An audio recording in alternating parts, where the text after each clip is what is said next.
siri muyimbi era abantu batono nnyo abamanyi nti ndi nnyo mu bintu by'ebivulu okuggyako abo abandi nyumirwa nnyo ebivulu era nyumirwa nnyo n'ebyafaayo by'abayimbi naye ebimu ku byafaayo by'abayimbi ebisinga okunyumira byafaayo by'abayimbi bataano baliwa Misa Kisamakula, Geoffrey Rutaya, Ronald Mayinja, Fred Seruga, there are 6. Fred Seruga, Grace Kamate, ne Fred Maiso. Toyogera ku Eagles. Ebyafaayo bya Eagles. Lwakuba abo abasajja kyampa essanyu nti kati bakolagana ng'ojjako bino ebyobufuzi ebitwawula eby'ekigega. But they are brothers. Banditudde ne batukolerayo shemu naddala abo abameka abasatu Eagles. Sheyo nga teri nnyo ku nnyimba naye nga batuwadde mu byafaayo byabwe Eagles bwe yatandika. Omanya Eagles bwe yatandika muganda wange Osirika. Eagles yali tegenda kubaawo. Aka akatono ak'ebyafaayo kenjimanyiiko sijja kwegezwaza nti njimanyi nnyo naye aka akatono kenjimanyiiko kali positive. Gambye okusinkana Haji Musa Kavuma Keti. Omanyo Keti manyi Keti w'ekino agwayo nti Haji Musa Kavuma Musa Kavuma w'ekino wali kawe yali mu mmwanyi. Omuntu eyazimba Eagles okuba ng'ogiraba weeri ku lwaliro teyali mu bivulu. Yali mu mmwanyize mu byuma by'emmwanyi awo ekabo y'ekinoni. Kati ayingira atya ebivulu? Eagles eyo abantu abakozeeko ku bizinesi basobola okutunuulira olugendo lwa Eagles ne balumanyanga nabo bwe babadde. Omanyi oli okumala okutunda leediyo ye, oli n'awaayo obusente bwonna bw'alina, oli n'atunda obuyumba Mukama bwe yali amuwadde. Bw'oba bizinensi eyo gy'ogamba nti ojagala toli mwetegefu gifiirirwako ky'olina, amazima togyagala. Mwami Rutaaya singa teyayagala kibiina ekyo nakwagala music teyanditunze buyumba bwe obw'abapangisa esobole okuvujjirirwa naye omanyi okuba nga obuyumba bugenze kyokka nabyo nga bikyaganye. Awo akaseera abasinga we banyiigira ne bagamba nti singa saatunze buyumba bwange. Omanyi okuva oba baali bava Misanvu oba baali bava Buyoga bo babimanyi naye yonna gye baali bava ne batuuka ekinoni bajja kunzijukiza oba yali Nabisere horo nga baalanga ebiseera ebyo ne batuuka ekinoni yo Nabisere ekyali era bikaweeri nayewa kaafunda kati kyali ne batuuka ekinoni ne bagamba ab'ekifo okujja tuzze naye tetugenda kusobola kuyimba. Ate lwaki mwekalakaasa? Ate wadde tuzze wano wadde tetugenda kusobola kuyimba, bwe tutayimba tetugenda kusobola kuvaawo. Tuzze tetuyina busobozi butusobozesa kuyimba kyokka bwe tutayimba tetugenda kusobola kuvaawo. Nga bategeeza ki mu kyo? Ate balina tufuta wadde twakisa genereeta kuteekako bizindaalo kuyimba. Batuuseewo gye baabadde akasente akatono ke baafunye kaabasobozeseza kuteeka mu tufuta baleeta wano nga n'emimwa gye bakaze n'enjala ebaluma. Tebalina wadde zikubaka drive ng'ekivulu kyasaze. Bisala entandikwa bw'eba. Era njagala okugamba abantu bonna batandika ebibiina by'abayimbi batunuulire nnyo omusajja Keti ne Eagles. Eagles teyatandikibwa ku ssente, yatandikibwa ku mutima. Kyova olaba ebibiina ebitandikiddwawo abagagga bigwa. Waliwo bbandi emu ku zaali ez'amaanyi buli omu gye yayogerangako yali ya Fusion. Abayimbi abaayimbanga tebaayimbisanga mutima. Baawuzanga the man has money. They just went there not for their talents but for money. The man has money. Ne yanditaddemu omutima okuyimba n'okukola buli ekisoboka ye yagamba kimu nti oba tukoze oba tetukoze we shall be paid. Zijja ebibiina ebitandikiddwawo n'abasajja abasente bigwa kubanga bano bajja nga bakimanyi nti omusajja alina ssente. Kaakati ekyo kikomawo ne ku bizinensi. Okiraba nti bizinensi abakozi bano, omukozi buli lwajja mu kampuni yo ng'atunuulidde bugagga bw'olina, ebiseera ebisinga abakozi abo tebakola, babeera ku the money has money. Oba tukoze oba tetukoze tujja kusasulwa. Y'ensonga lwaki amakampuni agasinga agatandikibwawo bankuba kyeyo gagwa. Lwaki? Omukozi ono tafaayo sales z'akoze kubanga akimanyi agenda kukubira essimu ng'oli London, agenda kukubira essimu ng'oli New York America, oli Texas, oli Chicago, agambe ez'omwezi z'akoze eki rent batubanja, agambe abakozi babanja, business tennabakola ki kutereera. Ne business etandikiddwawo ku mutima, omukozi oyo amanya nti kaakati tukozeeyo bwezi tuzigabanye tutya. Kati tuzeeyo ku nabisereho tutuuse naye tetusobola kuvaawo, naye tetusobola kukola yadde kyokka bwe okuvaawo. tutakola tetusobola kuvaawo. Nga n'ekimotoka omanyi okujja nga bajula kuzunza kizunze kituuke ku nabiserebe papa Kituuse tutuuse ekinoni sajja n'abagaanida kati bakivaamu batya, batuuka batya ku keti yawe sinnategeera. be banyumizaako bayali nannyini kifamu waliwo omusajja wanayagala Kati nga banyumya ki, omuyimbi anyumya ebyo yalangaza kubye baali batandika butandisi bavubuka. Era kambabuulire bizinensi ezisinga tulina zitandikira myaka gyaffe egy'ekivubuka, tuba tukyalina viga eyo. Gino emyaka gyaffe egy'ekivubuka mirungi okutandikirako bizinensi kubanga tukola n'ebintu ebiri stable, tetunafuna ntondo, tetunafuna kuswala. Bw'olinda otandike business at the age of 40 years, 50 years, otandike business ebiseera ebisinga bye bandigambye okukola olaba tosobola bikola. Nze nga nzirawo okola emyaka gikweyimirira. Kaakati emyaka gye baalimu ng'okuswala kutono wabula obuvumu bungi n'okwewaayo kungi.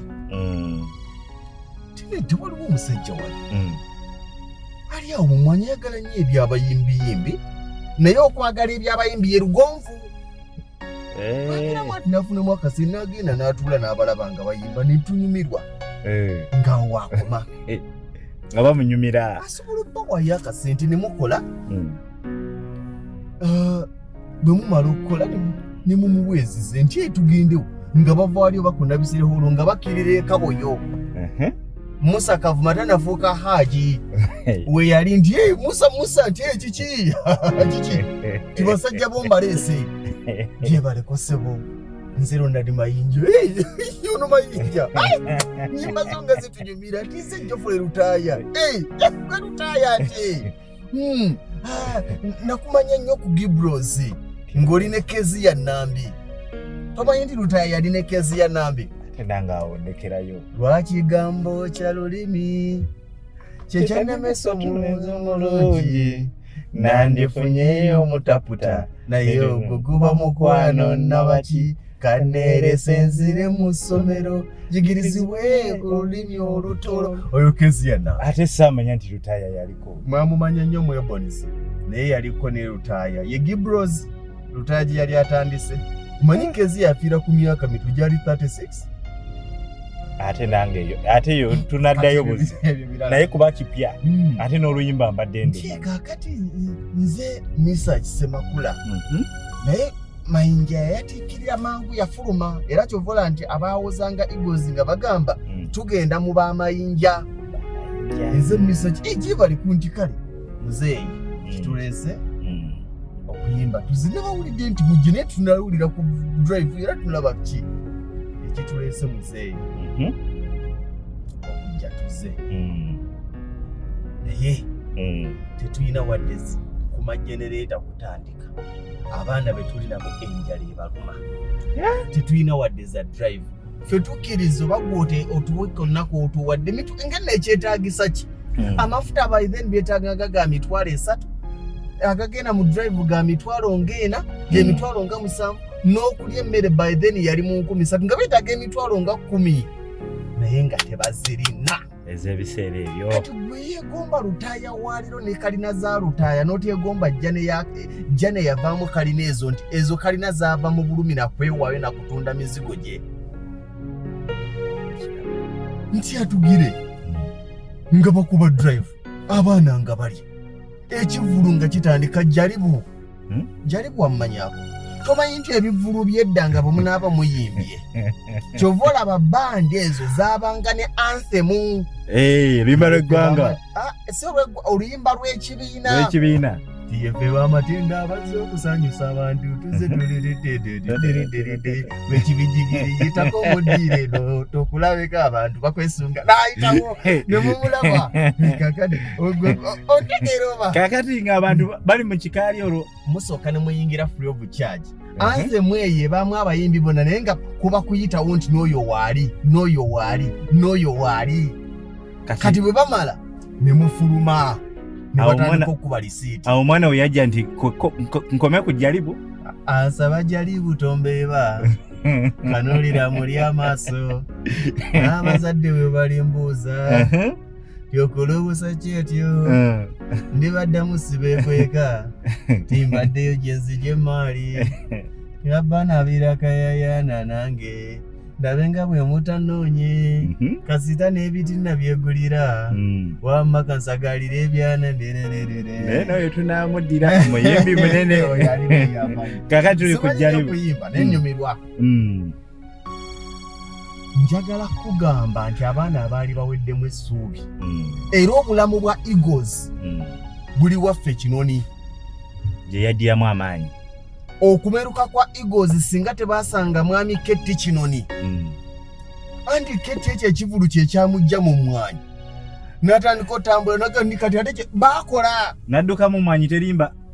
Baakola Ekinoni baakola ne bagandika tugende ne batandika okukwata ku lw'embalala ne batambula ne bakola ssente empya n'enkani.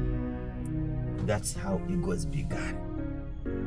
Bwetandika ne baga nti naye tulina kyetukolerera tetukolerera kivubi. Bwe tukola ssente west mufunako percentage wet mufunako percentage wet ekibiina kisigaza percentage wet. Ne bamanya nti kati guno omwezi tukolerera gulayo generator, guno omwezi tukola gulayo muzindaalo, tusooke tugule base nti base 3 twaziguze tusobola tukolera kati noonye zigula top 5 ngaliwo okwerumya.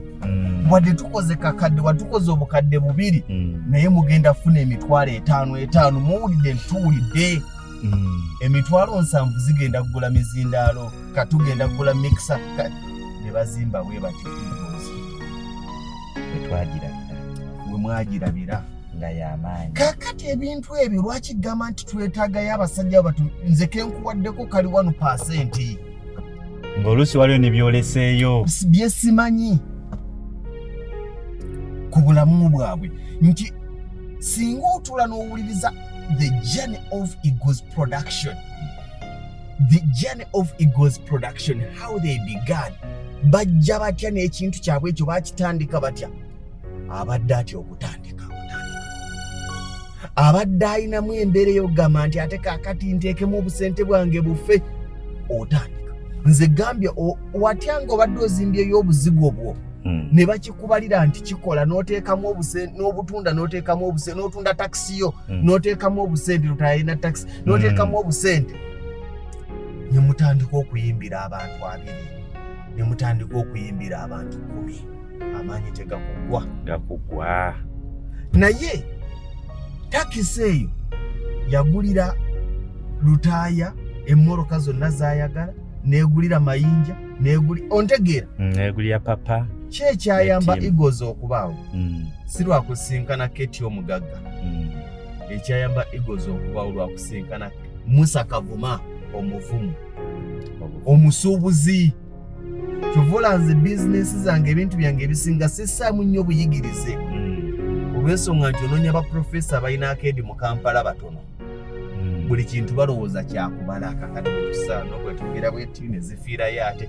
Omusuubuzi ye maafiya talabala nnyo waafiirwa talaafiya bwe kifa kwata ekirala bwe bulamu bwe tutambulira. Uganda si ya bibalo.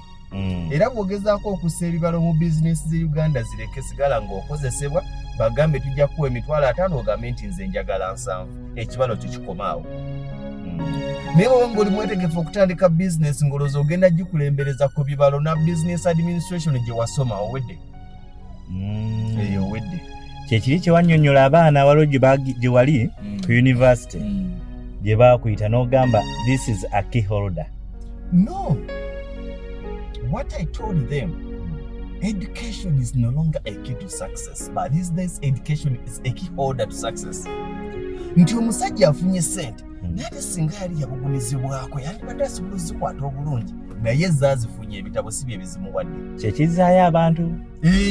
Nti era abasajja bangi abasomye amateeka tebasomye mateeka kuwolereza gabayambe mu bizinesi zaabwe. Abasajja abasomye business administration tebaziye kusoma business administration kutandikawo mirimu, bagenze kusoma business administration okwongera okumanya butaba bagenda okukwatamu egyo emirimu gye batandiseewo. Education is a key holder to success. Okusoma oba obuyigirize bukuyambako okuholdinga obuwanguzi bwe bw'oba otuuseeko. Naye biki ebikola obuwanguzi Katonda yasooka? Olina okuba omuvumu n'omumaliyo. Ate tewali muntu agenda kuwangula nga si mwetegefu kutalaafiya. Awo.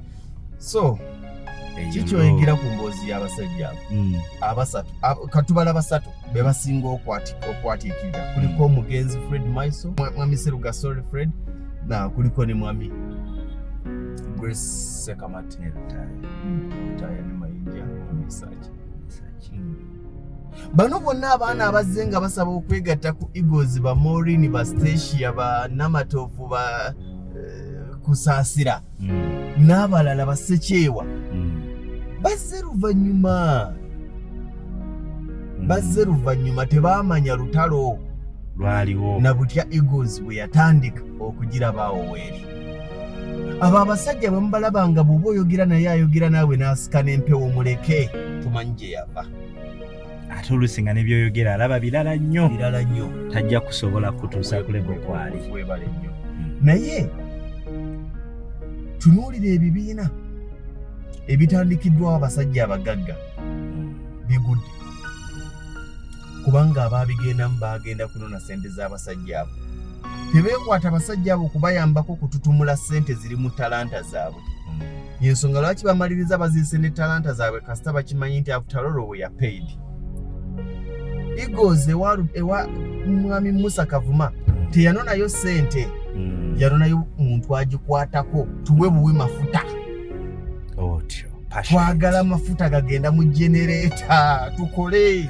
Bwe tutakola wano tetuvaawo, naye bw'otatuwa mafuta n'okukola tetugenda kukola. Ekitegeeza embeera yabatomera yabayamba ne batomera ebiseera ebyo. Yayina obatomera. Singa embeera eyo teyabatomera tebandisinkanya ate mwami Musa Kavuma yabayamba. Ntegedde nkufunye. Bwe bulamu bwetutambulira ate bwe bulamu obwa bulijjo.